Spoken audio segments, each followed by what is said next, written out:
اللهم صل على سيدنا مولانا محمد وعلى آله وصحبه وعلى آله وصحبه. الحمد لله رب العالمين والعاقبة للمتقين والصلاة والسلام على سيد المرسلين وعلى آله وأصحابه أجمعين برحمتك يا أرحم الراحمين. أما بعد، فأعوذ بالله من الشيطان الرجيم. بسم الله الرحمن الرحيم. إن الله وملائكته يصلون على النبي يا أيها الذين آمنوا صلوا عليه وسلموا تسليما. اللهم صل على سيدنا ومولانا محمد معدن الجود والكرم وعلى آلہ وصحبہ بارک وسلم.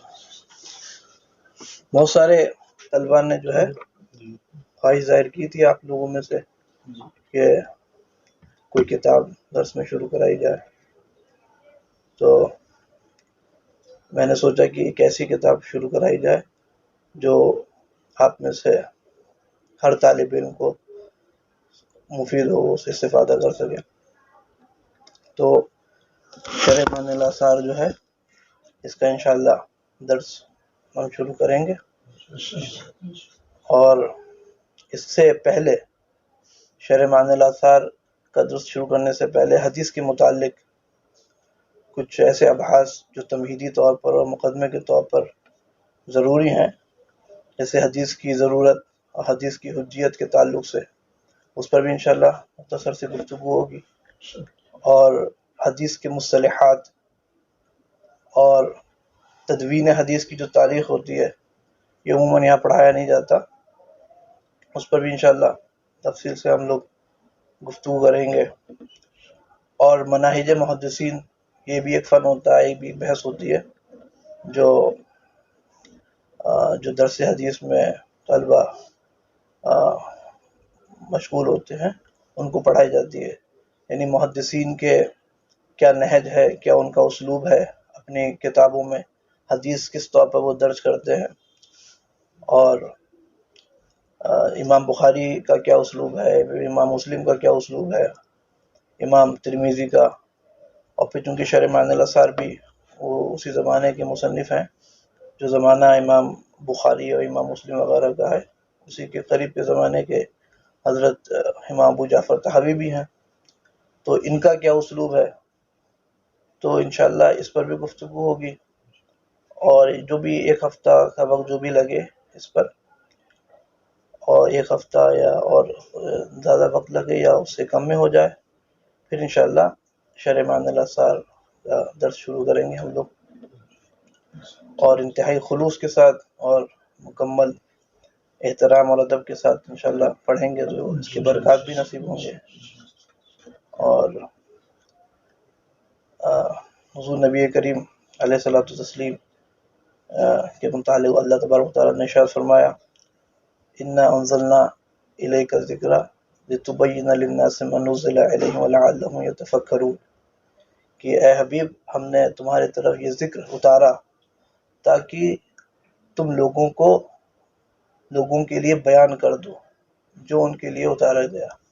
تو اس حدیث سے، اس قرآن پاک کی اس آیت کریمہ سے ہمارے علماء نے استدلال کیا کہ حضور نبی کریم علیہ الصلوۃ والتسلیم کو اللہ تبارک و تعالیٰ نے قرآن کے علاوہ بھی ایک ایسی چیز عطا کی ہے جو قرآن کے مجمل، قرآن کے مشکل اور قرآن کی توضیح کرتی ہے. سمجھ رہے ہیں ہم لوگ؟ یعنی اور حدیث پاک میں آیا اوتیت الکتاب ومثلہ معہ، کہ مجھے کتاب دی گئی اور اسی کی مثل ایک اور چیز دی گئی ہے. تو کیا ہے وہ مثل؟ وہی حدیث پاک ہے. کیونکہ دیکھیے وحی کی دو قسمیں ہوتی ہیں، ایک وحی مطلوع اور ایک وحی غیر مطلوع. اس کو وحی جلی بھی کہا جاتا ہے، وحی مطلوع کو. تو اللہ تبارک و تعالیٰ کی جانب سے جو وحی الفاظ کے ساتھ آئی، جس میں حضور حضرت جبریل امین نے نہ اپنی طرف سے کچھ ملایا، ایسا بھی نہیں ہے کہ انہوں نے معنی اللہ تبارک و تعالیٰ کی جانب سے اخذ کیا ہو اور اس کے بعد اپنے الفاظ میں حضور نبی کریم علیہ الصلوۃ والسلام کو عطا کر بھیج دیا اور دے دیا ہو، یا یہ کہ حضرت جبریل امین نے معنی حضور کو دیا، حضور نے اپنے الفاظ سے اس معنی کو ادا کیا ہو. بلکہ جیسا الفاظ، جو کلمات، جو نظم اللہ تبارک و تعالیٰ نے عطا کیے، بعینہ من و عن، وہی الفاظ قرآن کی شکل میں ہمارے پاس موجود ہیں. تو یہ وہی مطلوع ہے، اس میں کسی قسم کے رد و بدل کی اور الفاظ کے ادھر ادھر کرنے کی گنجائش نہیں ہے. اور ایک ہے وحی غیر مطلوع، کہ وہ ہے تو وحی جو کہ قرآن پاک کی آیت کریمہ ہے، وما ينطق عن الهوى ان هو الا وحی یوحى، کہ حضور نبی کریم علیہ الصلوۃ والسلام اپنی طرف سے اپنی خواہش سے کچھ نہیں کہتے، جو بھی کہتے ہیں وہ اللہ تبارک و تعالیٰ کی وحی ہوتی ہے. تو اب وحی کی میں نے آپ کو بتایا کہ دو قسمیں ہوتی ہیں.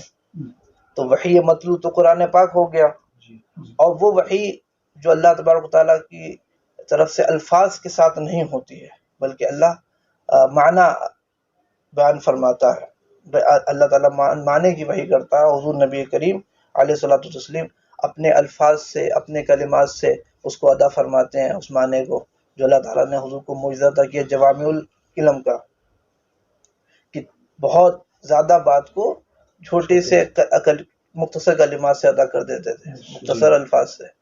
تو حضور اس کو عطا فرماتے تھے، اسی کو وحی کہتے ہیں، سمجھ، اسی کو حدیث کے پاک کہتے ہیں.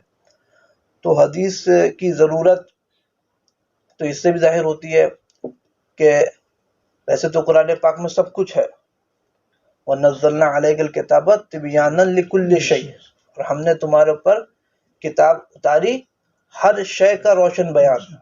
یعنی قرآن پاک میں ہر شے کا روشن بیان ہے، ہر چھوٹی بڑی چیز، سارے علوم، حلال حرام کی تمام باتیں قرآن پاک میں موجود ہیں.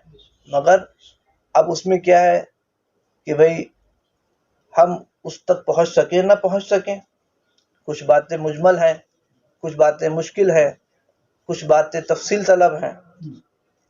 ہے تو سب کچھ قرآن پاک میں، اگر کوتاہی ہے، قصور ہے، تو وہ ہمارے آنکھوں کا ہے، ہماری نظر کا ہے، کہ ہم اس سے وہ نکال نہیں سکتے، ہماری یہ صلاحیت نہیں ہے. اللہ کا اس پر ایک بہت کتاب ہے، اس کا نام ہے انباء الحی بان کلامہ المصون تبیان لکل شیء. اس میں اعلیٰ حضرت نے بہت تفصیل سے اور بہت فن علمی اعتبار سے واضح فرمایا کہ قرآن پاک میں سب کچھ ہے. یہاں تک کہ امام جوینی، ایک بہت بڑے امام گزرے ہیں، انہوں نے قرآن پاک کی اس آیت کریمہ میں الف لام میم غلبت الروم، وہی حافظ ہے، وہم من بعد الف لام میم غلبت الروم فی ادنى الارض وہم من بعد غلبہم سیغلبون. تو اعلیٰ فرماتے ہیں امام جلال السیوطی کے حوالے سے کہ امام جوینی نے اس آیت کریمہ سے اپنے زمانے میں ہی استنباط اور استخراج اور استدلال کر لیا تھا کہ مسلمان بیت المقدس کا فتح کریں گے. سمجھ رہے ہیں آپ؟ یعنی اس آیت سے، اور وہ جو انہوں نے کہا تھا اسی کے بیان کرنے کے مطابق ہی واقع ہوا، کہ جیسے حضرت امام جوینی نے فرمایا تھا کہ اس آیت کریمہ سے استخراج کیا تھا کہ مسلمان بیت المقدس کب فتح کریں گے. تو حضرت صلاح الدین ایوبی نے جب فتح کیا تھا جس سن میں، انہوں نے کہہ دیا تھا کہ اسی صدی میں کریں گے، اسی سن میں کریں گے. تو کیسے انہوں نے نکالا؟ تو جس کی جتنی نگاہ، جس کی جتنی نظر ہے، وہ قرآن پاک تو ایک سمندر ہے، اس میں سے انہوں نے وہ موتی نکال لیا. اسی طرح ایک حدیث پاک ہے حضرت غالباً حضرت عبداللہ ابن عباس کی کسی کتاب میں ہے، میں نے بہت پہلے اس کا مطالعہ کیا تھا، کہ حضرت عبداللہ ابن فرماتے ہیں کہ اگر میرے اونٹ کی رسی بھی گم جائے تو میں قرآن میں ڈھونڈ لوں گا. تو کیسے ڈھونڈ لیں گے؟ تو اللہ تعالیٰ نے ان کو وہ نگاہ دی، وہ نظر دی، وہ توفیق دی. اسی طرح حضرت علی فرماتے ہیں حضرت علی فرماتے ہیں کہ اگر میں چاہوں تو قرآن پاک کی پہلی سورہ سورہ فاتحہ کہ بسم اللہ کی شرح کروں تو اتنے سارے اونٹوں کو لاد دوں اس کی شرح میں. کیسے؟ ان کے پاس وہ تو بابو مدینۃ العلم.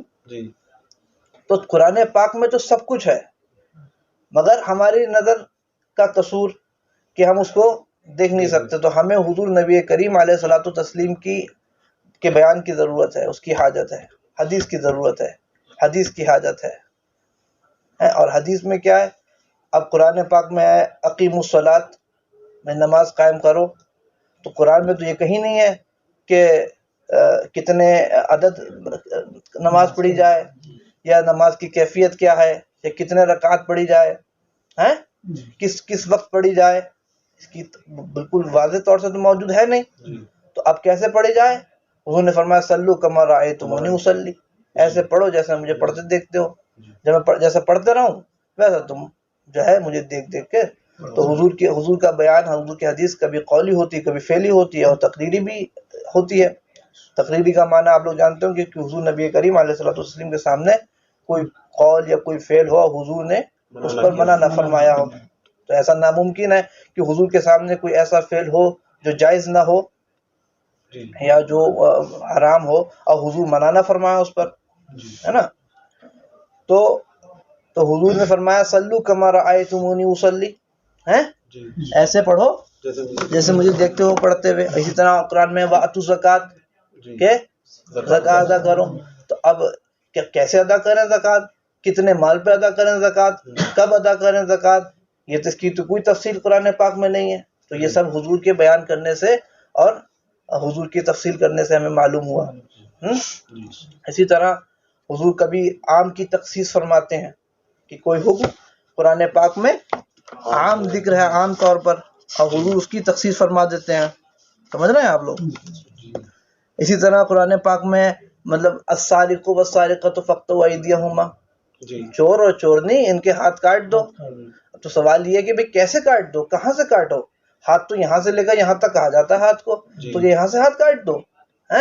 اسی طرح چور کے ہاتھ کاٹ دو. تو چوری کتنی چیز پہ چوری مانی جائے گی؟ کوئی میرا قلم چرا لے تو اس کے چرانے پر ہاتھ کاٹ دیے جائیں گے؟ کوئی کتاب چرا لے، کوئی 50 روپے کا نوٹ چرا لے، 100 روپے چرا لے، تو کتنے مال پر ہاتھ کاٹے جائیں گے؟ اس کی سب تفصیل جو ہے حدیث پاک میں ہے. یہاں سے کاٹے جائیں گے کہ یہاں سے کاٹے جائیں گے، اور کتنے پہ کاٹے جائیں گے؟ تو حضور نے فرمایا کہ مدن کا جو سمن ہے، مدن کہتے ہیں ڈھال کو، جو لوگ جنگ پہ جاتے تھے اور وہ لوہے کے جو اپنا زرہ پہنتے تھے اور وہ کپڑا پہنتے تھے لوہے کا ہوتا تھا، اس کو مدن کہتے ہیں، ڈھال. تو ڈھال کی جو قیمت ہے، سمن ہے، اس کے برابر اگر کوئی چوری کر لے تو ہاتھ کاٹے جائیں گے. تو اس کی جو سمن بتائی علماء نے، کسی نے 10 درہم بتایا، 1 دینار بتایا. تو یہ تفصیل ہے. اسی طرح سے ہے قرآن پاک میں کہ آیت کریمہ الذین آمنوا ولم یلبسوا ایمانہم بظلم اولئک لہم الامن وہم مہتدون. وہ جو ایمان لائے اور اپنے ایمان میں کسی ناحق کی آمیزش نہ کی. الذین آمنوا ولم یلبسوا ایمانہم بظلم، انہوں نے اپنے ایمان میں کوئی آمیزش نہیں کری، ظلم کی. تو صحابہ کرام پر یہ معنی مشکل ہو گیا. ان کو لگا کہ بھئی ظلم کا مطلب ہوتا ہے کوئی کمی کرنا ہے، کوئی. تو انہوں نے کہا یا رسول اللہ اینا لا یظلم، ہم میں سے کون ہے جو ظلم نہیں کرتا، جو کمی کوتاہی نہیں کرتا؟ تو حضور نے فرمایا نہیں، یہاں ظلم کا معنی وہ نہیں ہے، یہاں ظلم کا معنی شرک ہے. کیا تم نے وہ فرمان نہیں سنا اللہ تعالیٰ کا جو حکایتاً عن لقمان اللہ بیان فرماتا ہے؟ کیا بیان فرماتا ہے اللہ تعالیٰ حکایتاً عن لقمان، جو لقمان علیہ السلام نے بیٹے سے کہا یا بنی لا تشرک، یا بنی لا تشرک باللہ ان الشرک لظلم عظیم. تو کیا حضرت لقمان علیہ السلام نے اپنے بیٹوں سے کہا تھا کہ بیٹے شرک نہ کرنا ہے اللہ کا؟ کیا ان الشرک لظلم عظیم. تو یہ بعض قرآن بعض کی تفسیر کر رہا ہے، تو بتایا تفسیر اور بتا رہا ہے حدیث پاک حضور نبی کریم علیہ الصلوۃ والسلام تفصیل فرما رہے ہیں. کیا بیان فرما رہے ہیں کہ اس سے یہاں ظلم سے مراد شرک ہے نا. اسی طرح قرآن پاک میں آیت کریم وَإِذَا ضَرَبْتُمْ فِي الْأَرْضِ فَلَيْسَ عَلَيْكُمْ جُنَاحٌ أَن تَقْصُرُوا مِنَ الصَّلَاةِ إِنْ خِفْتُمْ أَن يَفْتِنَكُمُ الَّذِينَ كَفَرُوا، کہ جب تم سفر کرو تو تمہارے پر گناہ نہیں ہے کہ تم نماز کی قصر کرو، اگر تم جو ہے اگر تمہیں اندیشہ ہو کافر تمہیں ایذا دیں گے. تو اب اس آیت کریمہ کے اسلوب سے تو یہ معلوم چل رہا ہے کہ جب امن کا وقت ہو تو انسان نماز کا قصر کیوں کرے؟ جب خوف کا وقت ہو تبھی قصر کرے نماز، حالانکہ قصر کرنا تو واجب ہے، جو قصر نہیں کرے گا وہ گنہگار ہو جائے گا۔ تو حضور سے سوال ہوا اسی کے متعلق، جب ان کو شبہ لاحق ہوا تو اس کی تفصیل اور اس کی توضیح اور اس کی ایجاز کی وضاحت حضور نے فرمائی، کہ حضور نے فرمایا کہ یہ اللہ کا صدقہ ہے جو اللہ نے تم پر فرمایا فقبلوا صدقتہ، فقبلوا صدقتہ۔ تو اسی طرح بہت ساری آیت کریمہ ہیں جس میں اللہ تعالیٰ نے بیان فرمایا اور اس میں اجمال تھا، ایجاز تھا، تو حضور نبی کریم علیہ الصلوۃ والسلام نے اس کی تفصیل فرمائی، اسی طرح ہلکا کر دی۔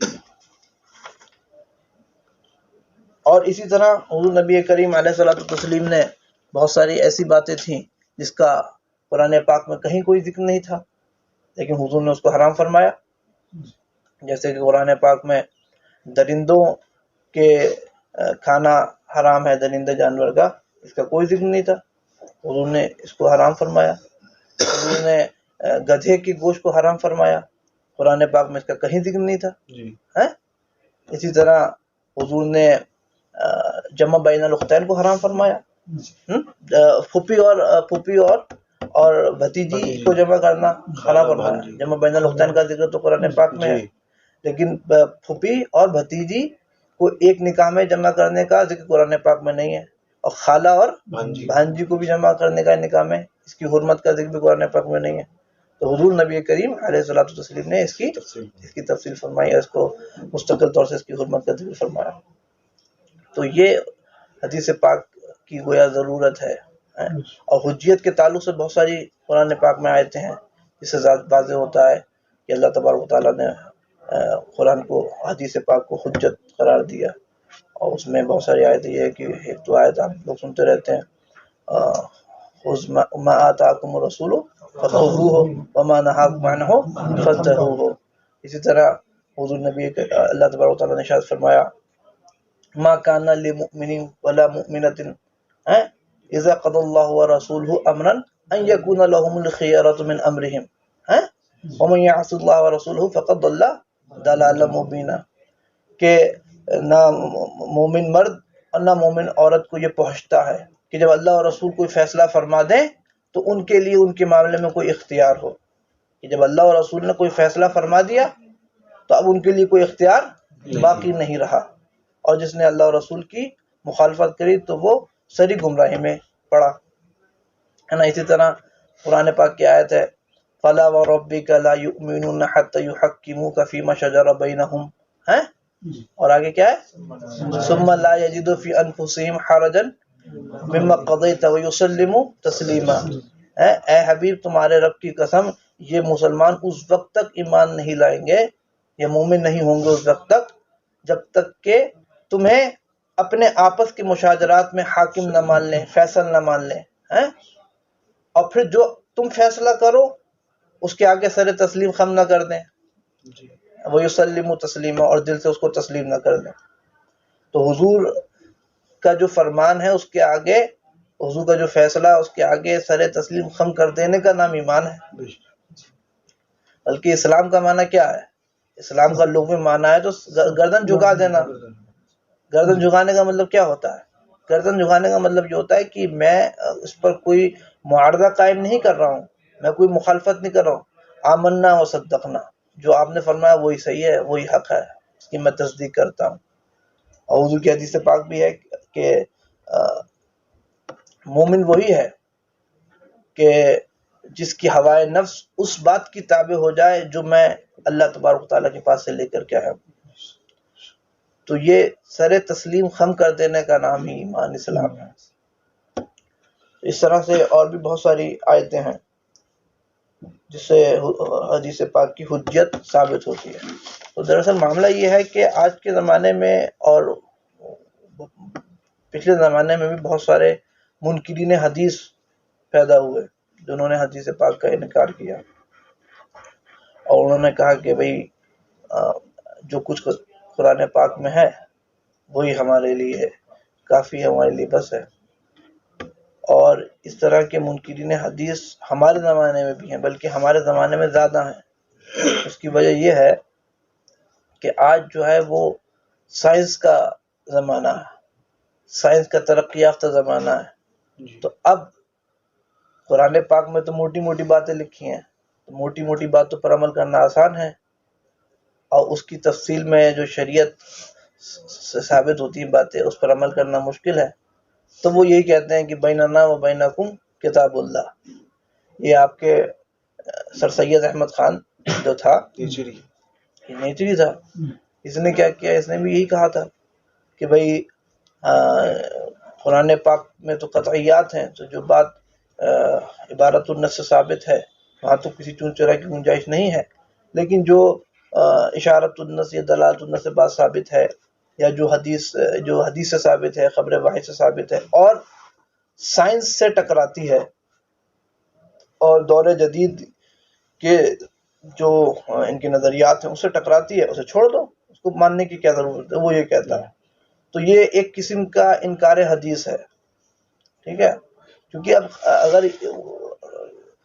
خبریں، یہ تو پھر سائنس پر ایمان لانا ہوا، نہ کہ قرآن و حدیث پر، کہ اگر اس کے قرآن و حدیث پر ایمان پختہ ہوتا تو سائنس ہزار باتیں کہے، اس کو ذرا ہلکا کرو، ٹھنڈا، ہزار باتیں کہے، اور ہمارا ایمان تو حدیث پر ہے، ہمارا ایمان تو قرآن پاک پر ہے۔ کبھی بہت سارے باتیں ایسی ہوتی ہیں جو سائنس میں، سائنس تو ترقی یافتہ ہے، سائنس تو بدلتی رہتی ہے، آج کوئی تھیوری ہے کل کو کوئی تھیوری ہے، لیکن قرآن اور حدیث اپنی جگہ پر اٹل ہے۔ تو ایسا تو ممکن ہی نہیں ہے کہ کوئی بات حقیقت ہو اور حق ہو، صحیح ہو، اور وہ قرآن کے کسی مسئلے سے اور قرآن کے کسی بیان سے اور حدیث پاک کے کسی بیان سے اس کا تعارض و تضاد ہو، یہ تو ممکن ہی نہیں ہے۔ لیکن وہ سائنس جو ابھی ابتدائی مرحلے میں ہے، یا وہ ابھی تحقیق اس پر چل رہی ہے، وہ کوئی متفق علیہ یا کوئی مجمع علیہ مسئلہ نہیں ہے، تو عین ممکن ہے، بلکہ بارہا واقع ہے کہ وہ کسی بات سے ٹکرائے گی۔ تو اب ایسی صورت میں ہمارا ایمان تو قرآن پاک پر ہے، ہمارا ایمان تو حدیث پاک پر ہے، ہزار سائنسی نظریات آ جائیں، اگر وہ اس سے ٹکرائیں گے تو ہم اس کو لات مار دیں گے، ہم اپنے اس پر ایمان رکھیں گے۔ یہی اسلام کا تقاضا ہے۔ مگر آج جو مغربی ذہنیت کے جو لوگ ہیں، جن کو دنیا کی ہوا زیادہ لگ گئی، تو ان کا ایمان قرآن و حدیث سے زیادہ تو سائنس پر ہے۔ تو وہ یہ چاہتے ہیں کہ آج موجودہ زمانے کی جو سائنس ہے، جو بات وہ کہے اس میں اب آپ اگر کوئی حدیث پاک ٹکرا رہی ہے تو آپ حدیث کو چھوڑ دو، اس کو مانو، یا پھر حدیث پاک میں تعویل کرو، یا اس کی ایسی تشریح اور ایسی تعویل کرو جو اس کے مطابق ہو جائے، سمجھ رہے ہیں؟ تو یہ بہت بڑا فتنہ ہے، کیونکہ اس سے کیا ہوگا کہ ایک زمانے کے بعد پھر وہ نظریہ چینج ہوگا سائنس کا، اور پھر ادھر آپ نے قرآن حدیث میں اور قرآن میں تبدیلی کر رکھی ہوگی، تو پھر ایک جدید ذہنیت کے آدمی کو اگر ایمان لانا ہی ہوگا تو کہے گا میں اس بات پہ کیوں لاؤں جو بدلتی رہتی ہے، میں تو پھر ایمان بالغیب کیوں لاؤں، میں تو پھر ایمان مشاہدہ کروں، کیونکہ سائنس مشاہدے کا نام ہے۔ تو یہ منکرین حدیث ہمارے زمانے میں بھی ہے۔ تو حدیث پاک میں حضور نے فرمایا کہ بڑی مشہور حدیث پاک ہے، یوشک الرجل متکئا علی ارائکتہ یقول بیننا و بینکم کتاب اللہ وما وجدنا فیہ من حلال استحللناہ وما وجدنا فیہ من حرام حرمناہ الا انما حرم رسول اللہ صلی اللہ علیہ وسلم وحرم اللہ۔ حضور نے فرمایا کہ ان قریب کچھ لوگ ایسے بھی پیدا ہوں گے جو اپنے بڑے بڑے اچھے صوفوں پہ بیٹھ کر کے ٹیک لگا کر کے آئے، مطلب اس سے اشارہ ہے اس بات کہ خوب مال و دولت والے ہوں گے، خوب آرام طلب، خوب دنیاوی جاہ و جلال ان کو ہوگا، وہ کہیں گے بیننا و بینکم کتاب اللہ، ہمارے اور تمہارے درمیان تو کتاب اللہ ہے، ہم کتاب اللہ میں جو پائیں گے، جس کو حلال پائیں گے اس کو حلال جانیں گے، اور جس کو کتاب اللہ میں حرام پائیں گے اس کو حرام جانیں گے۔ تو حضور نے فرمایا خبردار، کیا فرمایا؟ خبردار، جو رسول اللہ نے حرام فرمایا وہ ایسے ہی جیسے کہ اللہ نے حرام فرمایا، ایسے ہی ہے جیسے اللہ نے حرام فرمایا۔ تو اس پر سرکار اعلیٰ حضرت کا ایک بہت اچھا رسالہ ہے، بلکہ وہ رسالہ الامن والعلا لنعت المصطفیٰ بدافع البلا، اس کا گویا تزیل ہے، افادے کے طور پر اعلیٰ حضرت نے آخر میں ایک اور رسالہ اس سے ملایا تھا، اور اس کا نام ہے منیت اللبیب ان التشریع بید الحبیب. کیا؟ منیت اللبیب ان التشریع بید الحبیب. تو اس میں سرکار اعلیٰ حضرت نے بہت ہی واضح انداز سے اور بہت سارے احادیث سے، قرآن کی آیتوں سے یہ ثابت فرمایا کہ حضور نبی کریم علیہ الصلوۃ والسلام کی دست مبارک میں تشریع حکام ہے. حضور جس کو فرما دے حرام ہے وہ حرام ہے، اور جسے فرما دے حلال ہے وہ حرام ہے. اور بلکہ یہی نہیں، بلکہ حضور جس شخص کے لیے بھی چاہیں کہ وہ چیز اس کے لیے حلال ہے دوسرے کے لیے حلال نہیں ہے، اور جس کو چیز کو چاہے اس کو حرام فرما دے اس شخص کے لیے وہ دوسرے کے لیے حلال ہے مگر اس شخص کے لیے حرام ہے. یہ حضور کا خاصہ ہے. یہاں تک کہ حضرت امام قسطلانی نے مواہب اللدنیہ میں اس بات کا ذکر کیا ہے کہ حضور کے خصائص میں سے من اختصاصہ صلی اللہ تعالی علیہ وسلم ان یخص من شاء بما شاء من الاحکام. اور یہی حضرت امام جلال الدین سیوطی کی کتاب ہے خصائص کبریٰ، اس میں انہوں نے ایک باب باندھا یہی من اختصاصہ، باب و اختصاصہ، حضور صلی اللہ علیہ وسلم کے اختصاص کا باب. کیا؟ بأنہ یخص من شاء بما شاء من الاحکام، کہ حضور جسے چاہیں جس حکم کے ساتھ خاص فرما دیں. اعلیٰ حضرت نے اپنے اس رسالے میں بیان فرمایا، میں اس کو دیکھ رہا تھا کہ امام قسطلانی نے اس باب میں 5 واقعے ذکر کیے ہیں، حدیث سے 5 واقعے کی حضور نے اس کے ساتھ دیکھو یہ حکم خاص کر دیا، اور اس کو قرآن پاک کے فلاں حکم سے مستثنا کر دیا. پھر امام سیوطی نے 5 کا اور اضافہ کیا، ان کا 5، اور پھر انہوں نے اپنے اجتہاد سے جو 5 نکالے تو وہ 10 ہو گئے. اعلیٰ حضرت نے 15 کا اور اضافہ کر دیا، تو اس کے بعد 3 کو اور کاٹ دیا. امام سیوطی نے جو 3 ذکر کیے تھے ان کو نکال کر کے 15 اپنے اور 7 پہلے 22 کا اعلیٰ حضرت نے اضافہ فرمایا، 15 کا اضافہ فرمایا، کل ملا کے 22 ہو گئے. تو اس میں اعلیٰ حضرت نے گنایا کہ کس میں کس کے ساتھ خاص فرما دیا. کبھی ایسا ہوا کہ سرکار اعلیٰ حضور نبی کریم نے کوئی عورت تھی، عورت کے اگر شوہر مر جائے، انتقال کر جائے تو وہ سوگ منائے گی 4 مہینے اور 10 دن کا ہے. قرآن پاک کیا ہے، من یتوفی منکم والذین یتوفون منکم ویذرون ازواجا یتربصن بانفسہن 4 اشہر وعشرا، کہ جن لوگوں کے شوہر انتقال کر جائیں اور وہ اپنی بیویاں چھوڑیں تو یتربصن، وہ اپنے آپ کو روکے رکھیں 4 مہینے 10 دن، تو 4 مہینے 10 دن کا سوگ منائیں گی. تو حضور نبی کریم علیہ الصلوۃ والسلام نے حضرت جعفر طیار جو حضور کے خاندان رشتہ دار لگتے تھے، بھائی چچا بھائی تھے، جب ان کا انتقال ہو گیا تھا، شہید ہو گئے تھے، تو ان کی اہلیہ کو فرمایا کہ 3 دن ہی سوگ مناؤ اور 3 دن کے بعد تم نکاح کر سکتی ہو. تو ان کی عدت حضور نے اتنی فرما دی، تو یہ حضور نے خاص فرما دیا ان کے ساتھ. اسی طرح اور سرکار اعلیٰ حضرت نے اس میں تفصیل سے ذکر فرمایا ہے.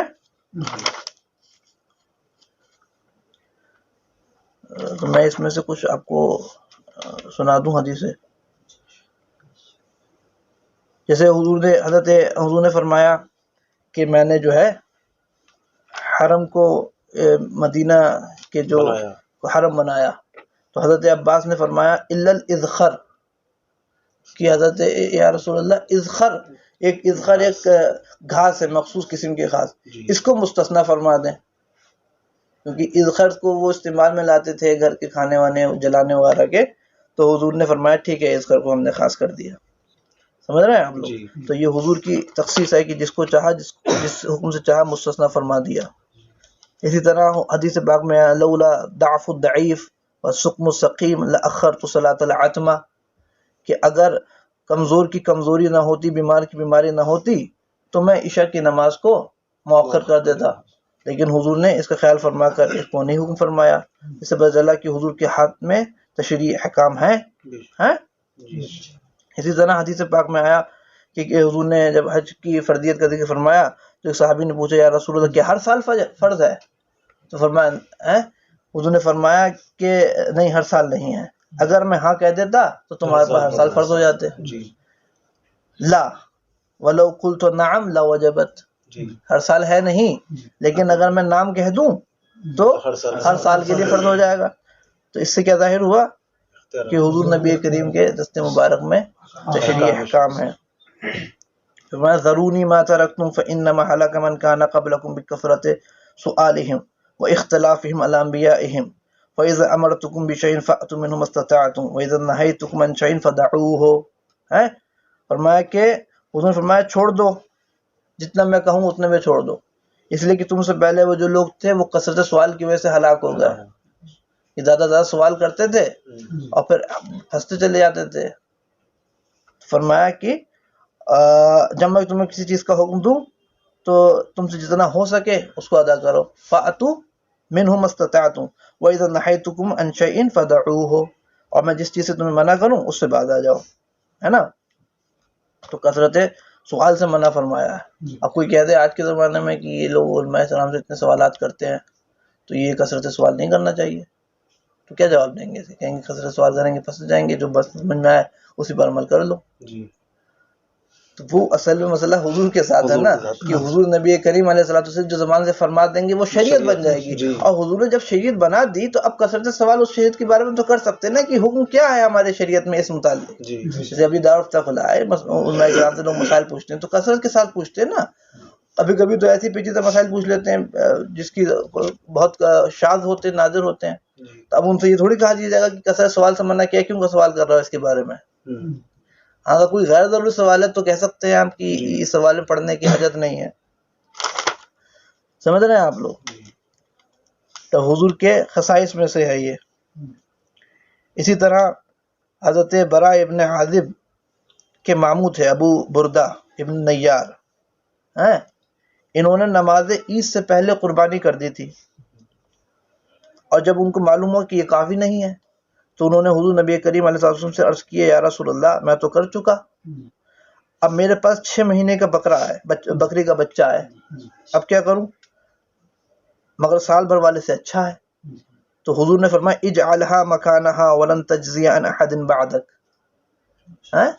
کہ اس کو اس کی جگہ پہ کر لے اور تیرے لیے کافی ہے، اور تیرے بعد کسی کے لیے کافی نہیں ہے، تیرے لیے بعد کسی کے لیے جائز نہیں ہے.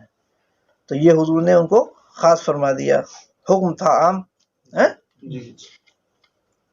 اسی طرح حدیث پاک میں قرآن پاک میں آیا نا حکم یا ایھا النبی اذا جاءک المؤمنات یبایعنک علی ان لا یشرکن باللہ شیئا ولا یسرقن ولا یزنین ولا یقتلن اولادہن ولا یأتین ببہتان یفترینہ بین ایدیہن وارجلہن ولا یعصینک فی معروف، اور آپ کی مخالفت نہیں کریں گے، تمہاری مخالفت کسی معروف بات میں نہیں کریں گی.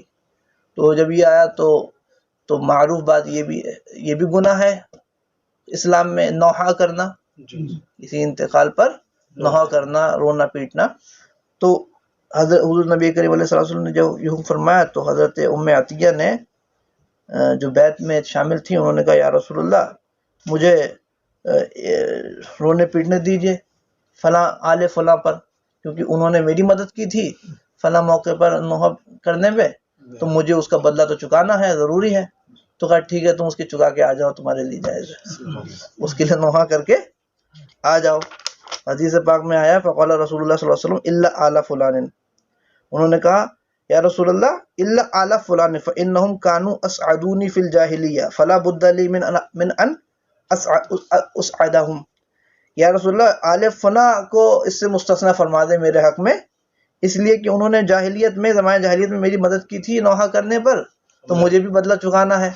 تو کہا چکا کے آ جاؤ.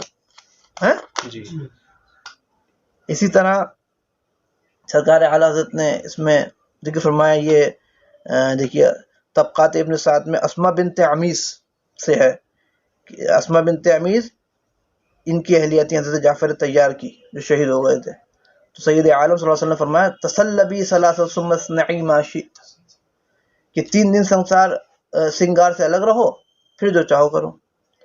سمجھا؟ تو یہ ان کو مخصوص فرما دیا حضور نبی کریم علیہ الصلوۃ والسلام نے. اسی طرح ایک شخص نے عورت کو پیام نکاح دیا تو سید عالم صلی اللہ علیہ وسلم نے فرمایا مہر دو.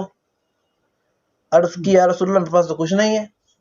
تو حضور نے فرمایا اما تحسن سورۃ من القرآن فاصدقها السورہ فلا یکون لاحد بعدک مہرا. تو انہوں نے کہا یا رسول اللہ میرے پاس تو کچھ ہے نہیں، میں مہر دوں گا کیسے؟ تو کہا قرآن پڑھنا آتا ہے؟ فلاں سورت یاد ہے؟ تو کہا اسی سورت کو پڑھانے کے لیے اس پر مہر کر لو تو یہ تیرے لیے جائز ہے، تیرے علاوہ کسی اور کے لیے جائز نہیں ہے. تو تعلیم قرآن مہر بن گیا ان کے لیے خاص، ہے نا. اسی طرح ایک بڑی خوبصورت حدیث پاک ہے کہ حضور نبی کریم علیہ الصلوۃ والسلام نے ایک گھوڑا خریدا تھا کہ ایک عرابی سے. تو وہ بیچ کر حضور ایک عرابی سے گھوڑا خریدا، وہ بیچ کر مکر گیا اور گواہ مانگنے لگا حضور سے. اب جو مسلمان آتا اس بدو عرابی کو جھڑکتا اور برا بھلا کہتا ہے کہ تیرے لیے خرابی ہو، رسول اللہ صلی اللہ علیہ وسلم کے حق کے سوا کیا فرمائیں گے؟ حضور تو سچی فرمائیں گے، اس کے علاوہ کیا فرمائیں گے؟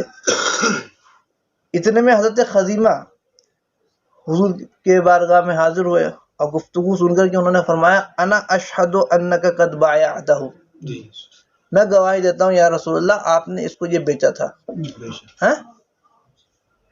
آپ نے اس کو تو نے حضور کے ہاتھ یہ بیچا تھا اس کو عرابی کو. تو حضور نے اس سے کہا کہ تمہیں کیسے معلوم چلا، تم تو تھے نہیں اس وقت. تو یا رسول اللہ بالتصدیق کا یا رسول اللہ، اشہد بالتصدیق کا یا رسول اللہ، یا رسول اللہ آپ کے تصدیق فرمانے سے میں گواہی دیتا ہوں. جب آپ نے فرمایا تو حق ہی فرمایا ہوگا، اس کے علاوہ تو کچھ فرمایا نہیں ہوگا. اور فرمایا کہ میں آپ کے کہنے سے تو خبر کی آسمان کی خبر کی تصدیق کر رہا ہوں، تو اس بدو کے مقابلے میں کہ میں آپ کی تصدیق نہیں کروں گا اور آپ کا گواہی نہیں دوں گا، آپ کے لیے گواہی نہیں دوں گا. تو حضور نبی کریم علیہ الصلوۃ والسلام نے اس کے انعام میں حضرت خزیمہ کی ایک شہادت کو 2 کے برابر قرار دے دیا اور فرمایا کہ جس کے بھلے اور برے کی گواہی خزیمہ دے دے وہ اس کے لیے کافی ہے، دوسری گواہی کی ضرورت نہیں ہے. تو ان کو ذو الشہادتین کہا جاتا ہے، 2 گواہی والے. تو یہ کیا خاص ہے نا. اور قرآن پاک میں کیا آیا؟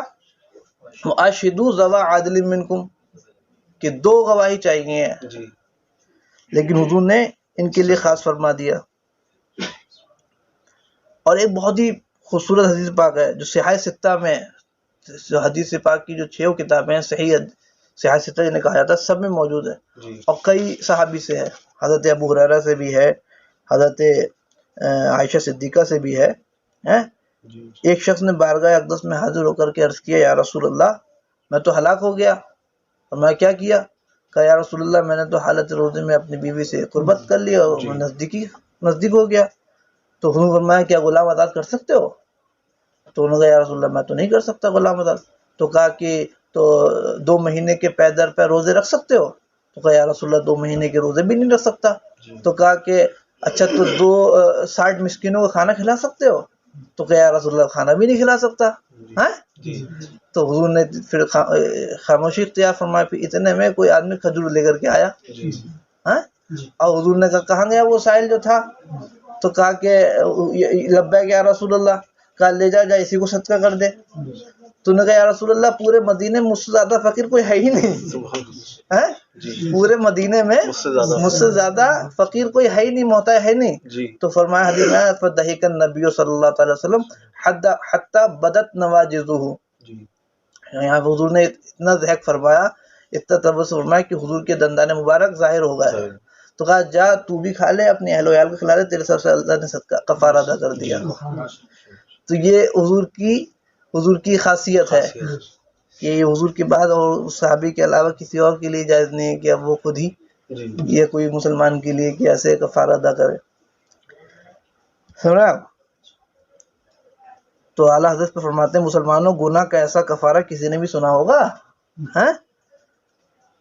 2.25 من خرمے سرکار سے عطا ہوتے ہیں کہ آپ کھا لو کفارہ ہو گیا. واللہ یہ محمد رسول اللہ صلی اللہ علیہ وسلم کی بارگاہ رحمت ہے کہ سزا کو انعام سے بدل دیا. ہاں یہ بارگاہ بے کس پناہ ہے. فَأُولَٰئِکَ يُبَدِّلُ اللَّهُ سَیِّئَاتِهِمْ حَسَنَات. ان کی نگاہ کرم کبائر کو حسنات کر دیتی ہے. جب تو ارحم الراحمین جل جلالہ نے گناہ گاروں، خطاواروں، تباہ کاروں کو ان کا دروازہ بتایا. کیا بتایا؟ وَلَوْ أَنَّهُمْ إِذْ ظَلَمُوا أَنفُسَهُمْ جَاءُوكَ وَاسْتَغْفَرُوا اللَّهَ وَاسْتَغْفَرَ لَهُمُ الرَّسُولُ لَوَجَدُوا اللَّهَ تَوَّابًا رَحِيمًا. گنہگاروں کو حضور کی بارگاہ بتائی کہ یہاں جاؤ اور اب کے بعد اللہ سے اپنے گناہوں کی توبہ کرو تو اللہ تعالیٰ کو ضرور تواب رحیم فرما پاؤ گے اگر انہوں نے اس نبی نے تمہارے لیے دعائیں مغفرت کر دی. تو حضور نے فرمایا کل انت وعیالک فقط کفر اللہ عنک، تو خود کھا لے اور اپنے اہل و عیال کو کھلا دے، اللہ تعالیٰ نے تیری طرف سے اس کا کفارہ ادا کر دیا. تو یہ جو ہے اسی طرح سے اور بھی بہت ساری حدیث پاک ہیں. حضرت علی رضی اللہ تعالیٰ عنہ کو خاص فرما دیا کہ وہ حالت جنابت میں مسجد میں آ سکتے ہیں. انہوں نے فرمایا کہ میرے اور تیرے علاوہ کسی کو یہ اجازت نہیں ہے، یہ ہمارے تو. یہاں تک کہ حضرت برا ابن عازب رضی اللہ تعالیٰ عنہ سونے کی انگوٹھی پہنے ہوئے تھے. تو صحابہ نے عرض کیا، ان سے کہا کہ آپ صحابی رسول ہیں اور سونے کی انگوٹھی پہنے ہیں؟ تو حضرت برا نے فرمایا کہ ایک مرتبہ مال غنیمت آیا تھا اور اس میں سے ایک انگوٹھی بچی تھی سونے کی. تو حضور نے ایک مرتبہ سر اٹھایا، پھر نیچے دیکھا، پھر اٹھایا، پھر نیچے دیکھا، پھر اٹھایا، اور پھر اس کے بعد مجھے وہ انگوٹھی پہنا دی. تو کہا کہ جس کو حضور نے پہنا دی وہ انگوٹھی تو میں کیسے اتار سکتا ہوں اس کو. تو یہ حدیث پاک میں علماء نے فرمایا کہ یہ ان کے لیے خاص تھا، ہے نا. اور سراقہ ابن مالک کا واقعہ بھی بڑا مشہور ہے کہ ان کو حضور نے فرمایا تھا کہ کیسر بادشاہ ایران کے تمہارے کنگن تمہارے ہاتھوں میں ہوں گے. تو جب وہ فتح ہوا ایران تو حضرت عمر فاروق اعظم نے ان کو وہ کنگن پہنایا اور حضور نبی کریم صلی اللہ علیہ وسلم کی اس بات کی صداقت ظاہر فرمائی انہوں نے. اسی طرح حضور نبی کریم علیہ الصلوۃ والتسلیم کے نام اور کنیت کو رکھنے کی اجازت نہیں تھی ایک ساتھ. حضور کی کنیت ابو القاسم اور حضور کا نام ہمارا محمد تو صلی اللہ تعالی علیہ وسلم. تو یہ اجازت نہیں تھی کہ کوئی اپنے اولاد کا نام محمد ابو القاسم رکھے. لیکن حضرت علی نے اپنے بیٹے کا نام کیا رکھا تھا؟ محمد بن الحنفیہ کا نام. محمد بن الحنفیہ کا نام محمد تھا، ان کی کنیت تھی ابو القاسم. تو حدیث میں آتا ہے کہ حضور نے فرمایا تھا کہ اے علی تیرا ایک بیٹا پیدا ہوگا، میں اسے اپنا نام اور اپنی کنیت عطا کرتا ہوں. نحلتہ اسمی و کنیتی. تو صحابہ نے ایک صحابی نے ان سے شکایت کی کہ آپ نے اپنے بیٹے کا نام محمد بن الحنفیہ کا نام محمد ابو القاسم رکھ دیا، اور جبکہ یہ تو منع ہے، حضور نے منع فرمایا تھا، مجھے یاد ہے. تو حضرت علی نے فرمایا کہ یہ میرے لیے حضور نے خاص فرما دیا تھا، یہ میرے لیے حضور نے خاص فرما دیا تھا. تو فرمایا تھا حدیث پاک میں سیولد لک بعدی غلام فقد نحلتہ اسمی و کنیتی فلا تحل لأحد من امتی بعدہ، کہ ان قریب میرے بعد تیرا ایک بچہ پیدا ہوگا تو میں اس کو اپنا نام اور اپنی کنیت عطا کرتا ہوں، تو وہ کسی کے لیے میری امت میں تیرے بعد اس کے بعد حلال نہیں ہے. ان قریب میرے بعد تمہارے ہاں ایک لڑکا ہوگا، میں نے اسے اپنے نام اپنی کنیت دونوں عطا فرما دی ہے، اور اس کے بعد میرے کسی اور امتی کو حلال نہیں. تو حضرت مولا علی کرم اللہ تعالیٰ وجہ الکریم فرماتے ہیں قلت یا رسول اللہ، ایک اور حدیث پاک میں، ان ولد لی ولد بعدک اسمیہ باسمک واکنیہ بکنیتک فقال نعم فکان رخصۃ من رسول اللہ صلی اللہ علیہ وسلم علی. حضرت علی نے عرض کیا تھا یا رسول اللہ اگر میری اولاد پیدا ہو آپ کے بعد تو کیا میں اس کو آپ کے نام اور سے موسوم کر سکتا ہوں اور آپ کی کنیت بھی دے سکتا ہوں اس کو؟ تو حضور نے فرمایا تھا ہاں جائز ہے تمہارے لیے. تو یہ حضرت علی کا خاصہ تھا ان کے صاحبزادے کے لیے. اسی طرح حضرت عثمان ابن عفان رضی اللہ تعالیٰ عنہ وہ بدر میں شریک نہیں ہوئے تھے تو حضور نے ان کو شمار کیا تھا، ان کو حصہ بھی عطا کیا تھا. تو یہ اعلیٰ حضرت کا رسالہ ہے، بہت اور بھی ہے اس حدیث سے. تو اس سے اعلیٰ حضرت نے یہ ثابت کیا کہ تشریع بید الحبیب، کہ حضور نبی کریم علیہ السلام کے دست مبارک میں تشریع حکام ہے. اور حضرت تاج الشریعہ نے بھی اس کا خلاصہ اور اس کی تعریف کتاب میں فرمائی ہے، اس کا نام سد المشارع فی الرد علی من یقول ان الدین یستغنی عن الشارع. سد المشارع فی الرد علی من یقول ان الدین یستغنی عن الشارع. تو جو لوگ یہ کہتے ہیں کہ دین جو ہے شارع سے مستغنی ہے، ان کے رد میں سد المشارع. تو اس میں حضرت عائشہ شریعہ نے اسی رسالے کا خلاصہ، یہ تو اردو میں ہے، حضرت عائشہ شریعہ نے عربی میں اس کی عبارتیں کی ہیں اور باقی کچھ باتیں اپنی طرف سے اس کا رد کیا ہے. تو واضح ہوا کہ حضور نبی کریم علیہ الصلوۃ والتسلیم نے جو فرمایا تھا کہ جیسا رسول اللہ صلی اللہ علیہ وسلم نے حرام فرمایا وہ ویسا ہی ہے جیسا کہ اللہ نے حرام فرمایا. تو یہ جو تھوڑی بہت ہم نے گفتگو بحث کی، یہ حضور کی حدیث کی ضرورت اور حجیت کے تعلق سے تھی. انشاءاللہ کل اگر وقت ملے گا تو تدوین حدیث کی تاریخ کے تعلق سے گفتگو کریں گے.